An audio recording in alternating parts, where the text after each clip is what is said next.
হয় জেলার মুখ্য স্বাস্থ্য আধিকারিক কার্যালয়ের কনফারেন্স হলে এসপিভি ভ্যাকসিনেশন এবং স্পেশাল এমআর ক্যাম্পেইন উপলক্ষে এক সাংবাদিক সম্মেলনের আয়োজন করা হয়।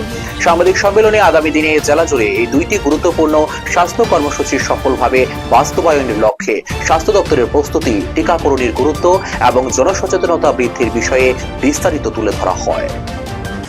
এই প্রোগ্রামটা দুইটা ফেজে হবে, স্কুল ফেজ এবং কমিউনিটি ফেজ। স্কুল ফেজ এবং প্রাইমারি স্কুলের, যেহেতু এখানে 5 বছর থেকে 10 বছরের স্কুল গোয়িং স্টুডেন্ট আছে, যদি MR1 MR2 কোনো সময় পায়নি তাদের দেওয়া হবে।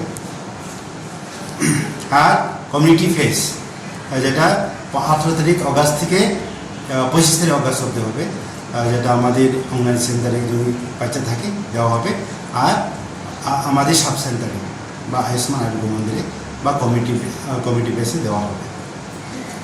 এই প্রোগ্রাম যাতে সার্থকভাবে যাতে সফলতা হয় তার জন্য আপনাদের সহযোগিতা খুবই দরকার, যাতে কোনো শিশু বাদ না যায়, 100% আমরা যাতে কাভারেজ করতে পারি। তো এই প্রোগ্রাম সুচারুভাবে চলার জন্য আমাদের MPW, CHO, মেডিকেল অফিসার সবাই আছে, আশা ফ্যাসিলিটেটর।